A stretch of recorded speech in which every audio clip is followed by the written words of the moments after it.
नमस्कार दोस्तों, मैं हूं प्रज्ञा और आप सुन रहे हो रेडिओ शिवनेरी 90.4 एफएम पर आवाज तुमचा आमचा। मित्रों, आप सभी का बहुत बहुत स्वागत है आज के इस विशेष कार्यक्रम में। जैसे कि आप जानते हो कि इसमें हम अलग अलग विषयों पर श्री किशन दत्त जी से वार्तालाप करते हैं। आपको बता दें कि विगत पिछले 32 वर्षों से ईश्वरीय ज्ञान का अध्ययन तथा राजयोग का अभ्यास करने के लिए ब्रह्मा कुमारी विश्वविद्यालय से जुड़े हैं और पिछले 29 वर्षों से समर्पित जीवन बिता रहे हैं। किशन दत्त जी पिछले 18 वर्षों से स्वतंत्र लेखक और स्पिरिचुअल मोटिवेटर के रूप में मीडिया विभाग में अपनी सेवाएं दे रहे हैं। तो आज का आपका विषय है सजा और समझ। इसी विषय को लेकर आज हम इनसे और अधिक जानकारी लेंगे। तो फिर एक बार रेडियो शिवनेरी के इस मंच पर किशन दत्त जी, आपका बहुत बहुत स्वागत है। सजा और समझ। संसार में सभी मनुष्यों की वर्तमान स्थिति अपूर्णता की है। जब आत्मा संपूर्ण बन जाती है तब वह भौतिक स्थूल शरीर को त्याग प्रकाश के शरीर में अवस्थित हो जाती है। संपूर्ण स्थिति बन जाने पर भौतिक देह में नहीं रह सकती। भावार्थ यह है कि जब तक मनुष्य आत्मा भौतिक देह को धारण किए हुए रहती है तब तक वह अपूर्णता की स्थिति में ही रहती है। आदमी अपूर्ण है। विचारणीय है कि अपूर्ण आदमी के द्वारा हर कार्य यथार्थ ही हो, ऐसी आशा कैसे की जा सकती है। समय के चक्र में जन्म पुनर्जन्म की श्रृंखला में आदमी का आदि स्वरूप अपूर्ण नहीं होता, किंतु मध्यम और अंतिम स्वरूप तो अपूर्ण ही होता है। क्योंकि आदमी अपूर्ण है इसलिए उससे कुछ ना कुछ गलत होने की संभावना सदा बनी रहती है। आदमी की संपूर्णता में कोई गलत कर्म करने या अपराध करने या यूं कहें कोई भी अयथार्थ कार्य करने की गुंजाइश ही नहीं रहती। हमारा बाहरी व्यक्तित्व हमारे आंतरिक स्थिति का बोध कराता है। हम बाहर वैसा ही कार्य व्यवहार करते हैं जैसा हम अंदर से होते हैं। अंदर अपूर्ण है तो बाहर की व्यवहारिकता में भी अपूर्णता ही होगी। अपूर्णता के प्रकट होने का मतलब है आत्मा के वास्तविक स्वभाव के विपरीत व्यवहार का होना। विपरीत व्यवहार या आचरण से तात्पर्य है हिंसा, अपराध आदि विकृतियों के प्रभाव में आकर कर्म करना। अपूर्णता में नकारात्मक कर्म होना एक स्वाभाविकता होती है। अपूर्णता से हमारा तात्पर्य है विवेकहीनता। विवेक के सुसुप्त होने की स्थिति को दूसरे अर्थों में अपूर्णता ही कहते हैं। अर्थ यह हुआ कि विवेक के न होने के कारण ही मनुष्य अनेक बुरे कर्म करता है। हिंसात्मक कर्म मनुष्य अपनी विवेकहीनता में ही करता है। कहीं गहरे में विवेक नष्ट हो चुका होता है, इसलिए ही तो मनुष्य से खोटे कर्म होते हैं। प्रश्न यह है कि यदि मनुष्य खोटे कर्म करता है तो क्या उसे दंड मिलना चाहिए या दंड के स्थान पर उसके विवेक को जागृत कराने का प्रयत्न किया जाना चाहिए? क्या उचित है? क्या सजा देने से व्यक्ति के स्वभाव में परिवर्तन लाया जा सकता है? क्या सजा देने मात्र से हिंसक को अहिंसक और अवगुणी को सद्गुणी बनाया जा सकता है? क्या सजा देना ही व्यक्ति के सुधार का अंतिम उपाय होता है? क्या हम नहीं जानते कि दंड देने के इतने विधि विधान बनाने के बावजूद भी अपराध आतंक दिनों दिन बढ़ते ही जा रहे हैं। एक ही व्यक्ति कई बार सजा भोग लेने के बाद भी वही दुष्कर्म का अपराध फिर बार बार करता रहता है। विवेचन विश्लेषण हमें इसी निष्कर्ष पर पहुंचा देता है कि सजा देना व्यक्ति के सुधार का, समस्या के समाधान का एक अल्पकालीन उपाय तो हो सकता है, किंतु इसके दीर्घकालीन परिणाम संतोषजनक नहीं होते। समस्याएं और अधिक गंभीर होती चली जाती हैं व्यक्ति और अधिक दानवता की खाई में गहरा डूबता चला जाता है। समय के अंतराल में व्यक्ति के मन में हीन ग्रंथि निर्मित हो जाती है। उसके अंदर स्वयं को बदलने की भावना कम और बदला लेने की भावनाएं अधिक बलवती हो उठती हैं। पुनश्च विचार करें, व्यक्ति को सुधारने का हमारा तरीका ही बड़ा स्थूल होता है। व्यक्ति के मानसिक जगत में गहरे झांक कर देखने से पता चलता है कि बुरे कर्मों के मूल कारण तो बहुत ही गहरे में छिपे होते हैं। हमारे उपाय ही सुपरफिशियल होते हैं, सतही होते हैं। दंड संहिता की सार भूमिका व्यक्ति को उसके बुरे कर्मों को महसूस कराने की तो होती है, किंतु वह महसूसता पानी पर लकीर के समान अल्पकालीन असरकारक ही होती है। हमारे प्रयास उस मूल कारण को समझने के होने चाहिए। पहली बात तो हमें यह समझनी चाहिए कि जिसे हम दंड देना चाहते हैं वह शरीर नहीं, अपितु शरीर से भिन्न एक चेतन शक्ति आत्मा है। यह समझने के बाद हमें यह समझना चाहिए कि आत्मा की चेतना शक्ति किस दिशा में कार्य कर रही है। चेतना शक्ति का शरीर और शरीर के पदार्थ या संबंध की ओर उन्मुख होना और विवेकहीनता का होना दोनों समान चीजें हैं। भौतिक आकर्षण से विवेक धूमिल हो जाता है, इसलिए मनुष्य उल्टे कर्म करने शुरू करता है। सजा देने के ऊपरी सतह के प्रयास सब निरर्थक सिद्ध होते हैं, क्योंकि चेतना शक्ति अंतर स्मृति की दिशा को परिवर्तन नहीं किया जाता है। तो दोस्तों, अभी हम सुन रहे थे किशन दत्त जी को सजा और समझ इस विषय पर। इसी विषय को लेके हम इनसे आगे भी सुनेंगे, लेकिन अभी फिलहाल लेते हैं एक छोटा सा ब्रेक। नमस्कार दोस्तों, आप सुन रहे हो रेडियो शून्यरी 90.4 FM पर, आवाज तुमचा आमचा। तू जन्मा तू निष्कामी त्रिकालदर्शी सबका स्वामी, तू विदेही तू निराकार, तू करता भवसागर पार।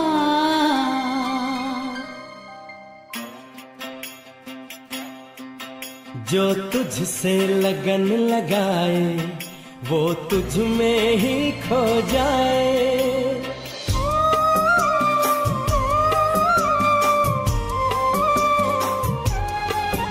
जो तुझसे लगन लगाए वो तुझ में ही खो जाए। जो तुझसे योग लगाए वो परमानंद को पाए। तू सत्य है, तू शक्ति है, तू सत्य है, तू शक्ति है। जो तुझसे लगन लगाए वो तुझ में ही खो जाए। जो तुझसे योग लगाए वो परमानंद को पाए। तू सत्य है, तू शक्ति है, तू सत्य है, तू शक्ति है।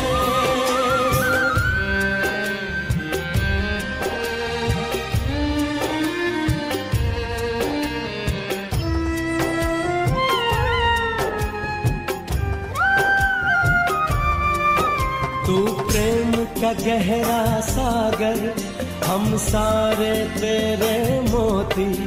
हम सब का तू ही रचयिता, हम सब हैं रचना तेरी। तू सोमनाथ, तू शक्तिमान, तू देता अज्ञानी को ज्ञान। जो तुझसे लगन लगाए बिन मांगे सब पा जाए। जो तुझसे योग लगा लगाए वो परमानंद को पाए। तू सत्य है, तू शक्ति है, तू सत्य है, तू शक्ति है।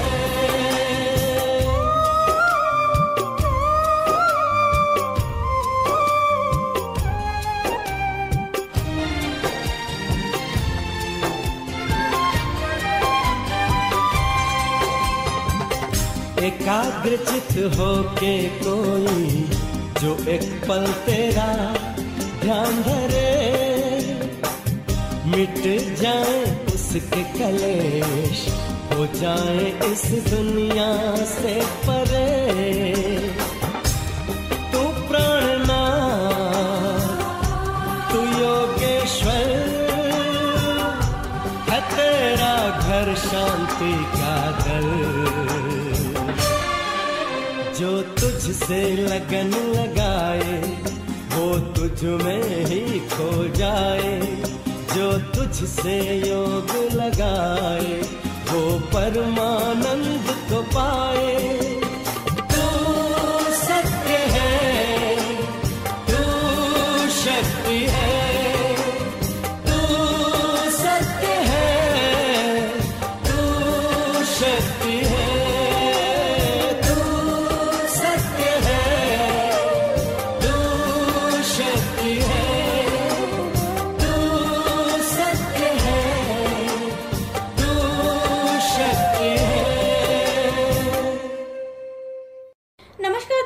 ब्रेक के बाद आप सभी का फिर एक बार स्वागत है आज के इस विशेष कार्यक्रम में, जहां पर हम किशन दत्त जी से सजा और समझ इस विषय पर बहुत ही गहराई से बातें सुन रहे हैं। आइए श्रोता मित्रों, अब आगे सुनते हैं। किशन दत्त जी, आपका स्वागत है। आत्म चेतना बहुआयामी होती है।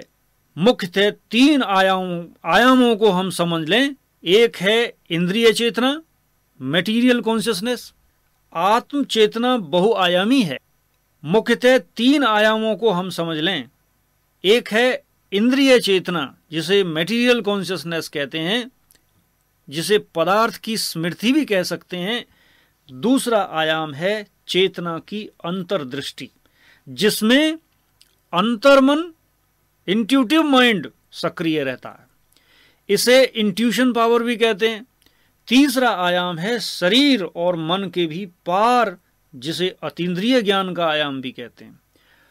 अंतर्दृष्टि की चेतना और अतीन्द्रिय चेतना के दोनों आयामों में विवेक जागृत रहता है। इसलिए आत्म चेतना के इन आयामों को कोई गलत आत्म चेतना के इन आयामों में कोई गलत कर्म नहीं होता है। कोई हिंसात्मक या नकारात्मक कार्य नहीं होते।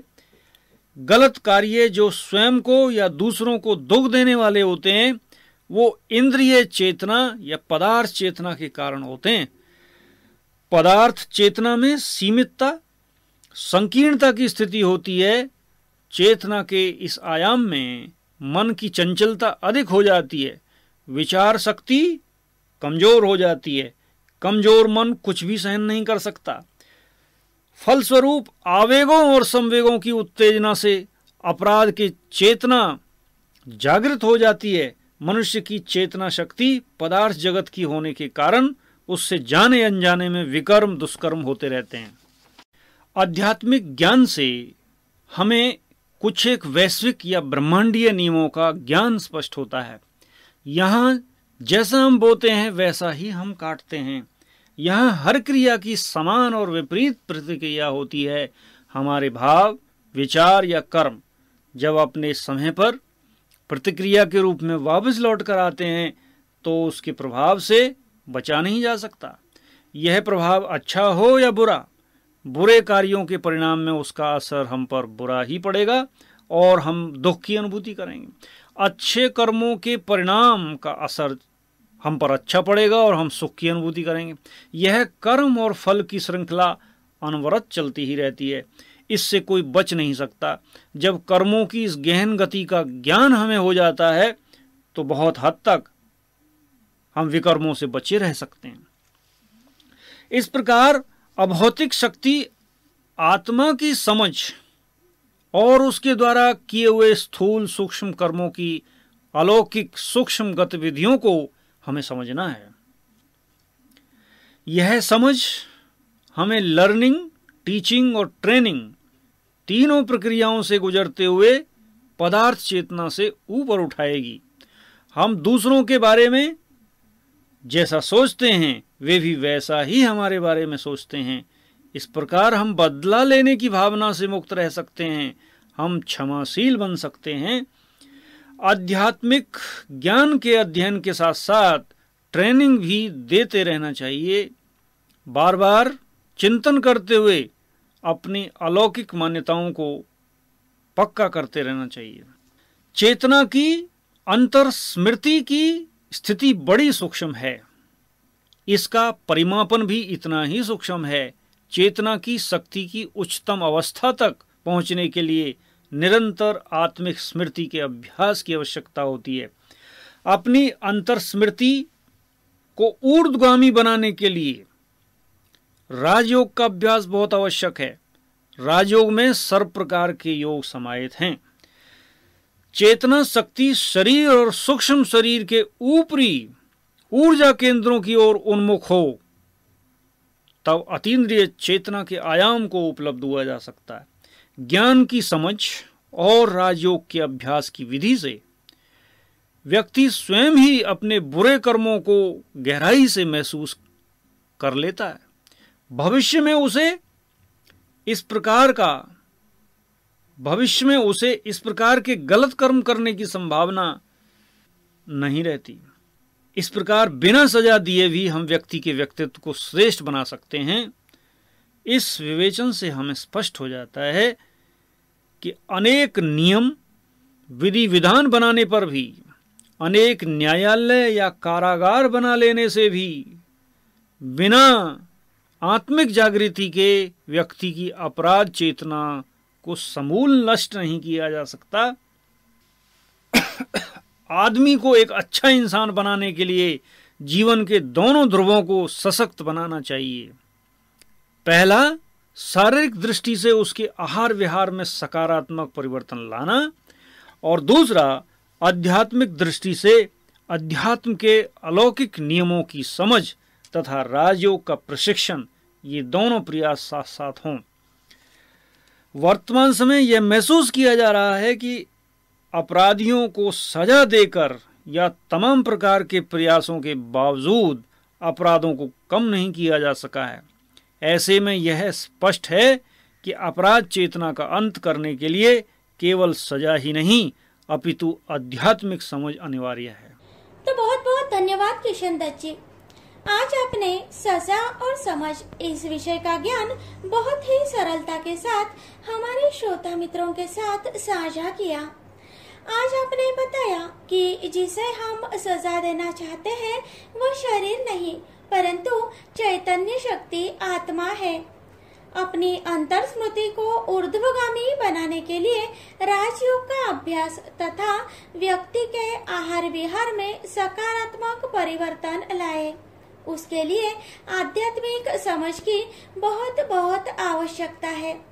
इस प्रकार बिना सजा दिए ही हम व्यक्ति के व्यक्तिमत्व को श्रेष्ठ बना सकते हैं। तो इस विषय को लेकर हमारे श्रोता मित्रों से वार्तालाप करने के लिए किशन दत्त जी आपका बहुत बहुत दिल से धन्यवाद।